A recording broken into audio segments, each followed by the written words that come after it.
Bienvenue sur la chaîne Asuka Résumé. Le résumé d'aujourd'hui, de l'anime Shimonta. Tanokishi Okuma se rend à l'école pour rencontrer son béguin, Ani Nishikinomiya. Après une tournure inattendue des événements, il est sur le point d'être arrêté par l'escouade de la décence, mais Dieu merci, en même temps, Blue Snow apparaît à l'improviste, lui permettant de profiter de la diversion créée par eux. Encore confus à l'infini, les choses ne font que commencer, car un camarade de classe lui pose la question, les enseignants évitent à tout prix. Ceci étant l'infâme, comment sont faits les bébés? L'étonnement est clairement visible, alors que le conseil étudiant l'appelle, exigeant qu'il traque l'équipe pas si normale d'avant, Blue Snow. Enfin en pause, Tanokishi se dirige vers un café avec Ayami Koju, la vice-présidente du conseil étudiant, qui révèle qu'elle est en fait l'une de celles qu'il traque. Menacé, Tanokishi cède à la situation et exécute sa première tâche. Cela étant la propagation de tracts pervers autour du gymnase, en plus d'inciter les enseignants à sortir, tandis que la vice-présidente diffuse une vidéo de mouches s'accouplant à plein régime, tout en ajoutant ses propres voix à la performance. Sous l'aile de Blue Snow, le garçon enlève le meilleur déguisement de Blue Snow et commence à dessiner un astérisque sur la piste.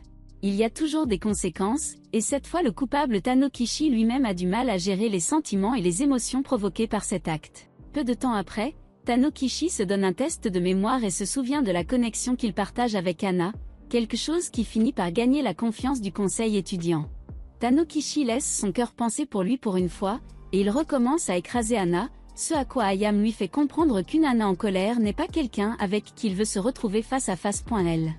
En apprenant que ce n'était nul autre que les parents d'Anna qui étaient responsables des lois morales qu'ils ont actuellement au Japon, la situation est certainement étrange. Mais Ayam n'en a pas fini là. Plus tard, elle décide de proposer un autre complot, ciblant cette fois les étudiants de première année de l'institution. Ayam distrait Anna et Goriki alors que Tanokishi se déguise en la tristement célèbre Neige Bleue, enseignant maintenant aux élèves des mots sales en utilisant ses yeux. Mais il faut plus que cela pour tromper Anna, et avec elle attrapant Tanokishi en flagrant délit, les garçons ont eu beaucoup d'explications à faire. Mais Ayam vient à la rescousse, révélant qu'elle est en fait la vraie Neige Bleue avec les échantillons d'urine prélevés sur les garçons de première année. Il tente de s'échapper mais est repéré par quelqu'un sur un toit voisin. Les choses deviennent plus folles lorsque, lors de la cérémonie de remise des prix, Autumn Satom déchire son certificat de la manière la plus dramatique possible. Bientôt, Tanokishi est entraîné dans la vie d'Autumn, qui le menace de révéler son secret de Neige Bleue s'il ne l'aide pas avec un problème romantique auquel elle est confrontée. Tanokishi emmène la fille dîner, seulement pour découvrir que la fille a un énorme béguin pour Anna. Compte tenu de la situation, Tanokishi doit avouer qu'il est, en fait, éperdument amoureux d'Ayam. Alors qu'Ayam pense qu'Autumn est le harceleur, elle propose un plan pour attirer le harceleur en prétendant être le petit ami d'Anna. Le décor est planté et Autumn révèle que sa raison de peindre est Anna elle-même. Au même moment, une bande de harceleurs sortent de leur cachette et attaquent Ayam déguisé.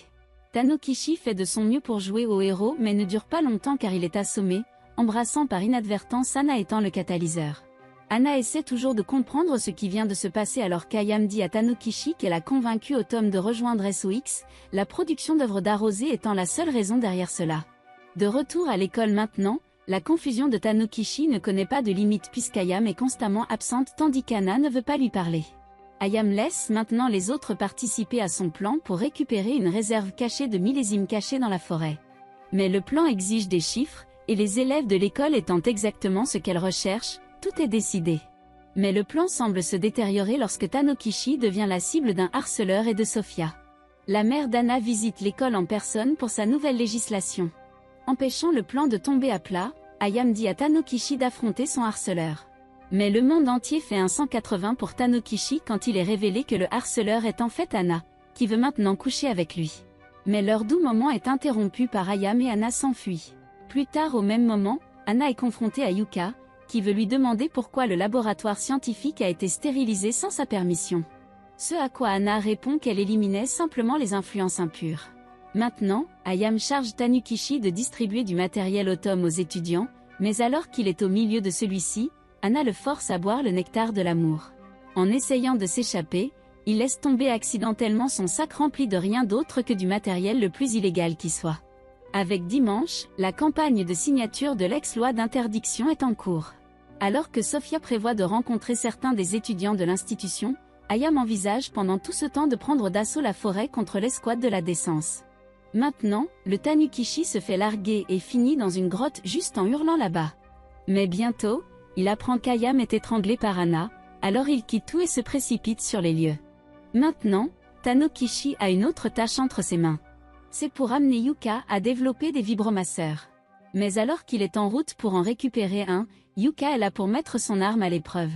Tu sais, pour l'aider dans ses recherches. Les deux se disputent vivement et Anna se présente soudainement.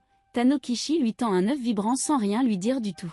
Le lendemain matin, Tanukishi active accidentellement le gadget à l'aide de cette télécommande sans fil, faisant monter en flèche le lecteur d'Anna en un instant. Faisant de son mieux pour trouver une solution, personne n'est disposé à aider le garçon et Garuki l'amène à Anna, tous deux se retrouvant piégés dans la salle du conseil étudiant. À ce stade, Tanukishi apprend qu'Anna a converti le vibrateur en pendentif et est incapable de l'atteindre. Finalement, le vibromasseur court-circuite et Anna est endormie pendant que Tanukishi s'échappe de la scène. Plus tard, Anna surprend Autumn faire des remarques sales à propos de Tanukishi. Maintenant, Sok forme des alliances avec d'autres groupes terroristes érotiques à travers le pays. Lors de la réunion du conseil étudiant, on découvre que quelqu'un vole des sous-vêtements dans toute la ville. Alors que lui et Ayam surveillent le vestiaire de la fille pour trouver le coupable, Anna passe et Tanukishi est à nouveau dans un monde de douleur. Plus tard, il retrouve Ayam, confisquant son livre YAOI mettant en vedette des personnages assez similaires à lui et Garuki. Bientôt, Garuki rassemble plusieurs voleurs de sous-vêtements autour de l'établissement alors qu'un terroriste se faisant appeler White Peak of the Gatred Fabric diffuse son message à travers l'école. Ayam est déterminé à abattre White Peak et la même nuit, Tanukishi aide une petite fille à s'échapper des griffes de l'escouade de la Décence avec Yuka. Au lieu d'offrir sa gratitude, la jeune fille commence à attaquer son sauveur, Tanukishi. Cette fille, Kozuri Onogashira, est un personnage étrange. Ayam n'est pas encore prête à lui faire confiance étant donné qu'elle est la fille de Keisuke, un terroriste européen connu. Mais Kozuke gagne à la fin et elle est capable de rejoindre Sok. De retour à l'école, Oboro Tsukimigazu a été envoyé par le père d'Anna pour devenir le nouveau préfet de l'école. Oboro essaie d'enlever les objets banals, se débarrassant du manga YAOI de Yuka auquel Yuka résiste. Maintenant, Sok a d'autres projets. Cela étant pour distribuer les dessins d'Ayam à d'autres écoles. Kozuri prend les choses en main et revient pour annoncer qu'elle a réussi à mener à bien sa mission. Elle laisse son nouveau succès lui monter à la tête, traitant maintenant Tanukishi comme rien d'autre qu'un simple esclave. Tanukishi ne peut pas révéler le secret de Kozuri pour qu'il n'agisse pas hors de l'ordinaire. Alors que dans le même temps, la nouvelle de l'interruption des actions de Sok se répand comme une traînée de poudre. Ayam propose le plan parfait, en utilisant d'abord les fixations Blue Snow pour répandre plus de matériaux dans l'école tandis que Tanukishi met les boxeurs à l'épreuve, essayant d'attirer l'attention de la tapisserie assemblée. Anna et Oboro franchissent la porte et Anna pose à nouveau ses mains sur Tanukishi. Le même plan est mis à l'épreuve plus tard et cette fois Tanukishi parvient à assommer plusieurs membres de tissu rassemblés. Peu de temps après, Tanukishi marche accidentellement sur l'entrejambe de quelqu'un qui s'avère être Oboro et il s'avère qu'elle est en fait un piège. Pour ajouter de l'huile sur le feu, Oboro dit qu'elle a été formée pour servir Anna et son père. Puis l'alarme incendie se déclenche et de retour à la cachette de Sok, Kozuri prend la responsabilité à laquelle Ayam la réprimande pour la façon dont les choses se sont terminées. Tout le monde est en train de réfléchir à la prochaine étape des chaussettes alors qu'une culotte arrive avec un message écrit dessus pour se retrouver au parc voisin. White Peak y apparaît et alors que les négociations sont en cours, Ayam met ses astuces à profit.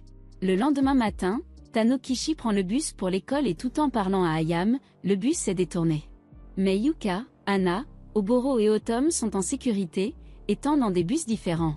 Au même moment, White Peak déclare la guerre et annonce l'affiliation de l'organisation avec Sok.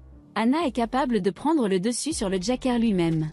Le bus de Guriki a une histoire totalement différente à raconter car avec Godiki réussissant à faire vomir tout le monde, les choses s'avèrent pour le moins dégoûtantes. Ayam oblige Kozuri à attirer son bus et malgré que Tanukishi utilise la culotte musquée, White Peak a semblé l'emporter dans l'affrontement entre les deux. C'est là que le rebondissement de l'intrigue est révélé alors que Kozuri expulse Ayam, déclarant l'affiliation avec le tissu rassemblé. Étant l'homme devant cette arme, Tanukishi n'a d'autre choix que d'abandonner le bus.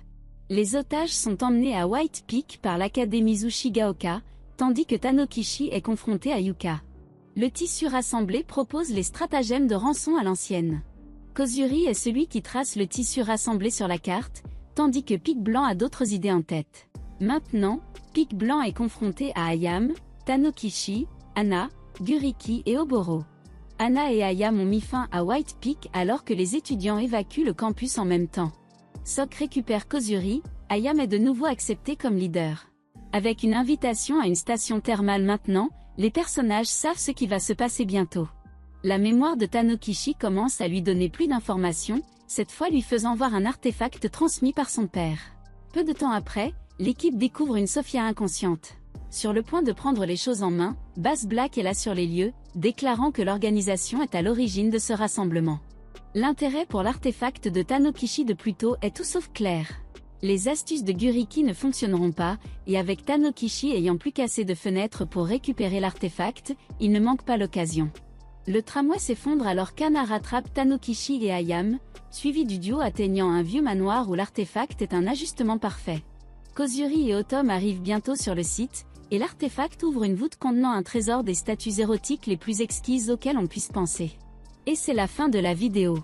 Comme toujours, si vous avez aimé ce que vous avez vu, abonnez-vous à la chaîne. Je vais mettre en ligne beaucoup de vidéos comme celle-ci, alors je vous verrai à la prochaine.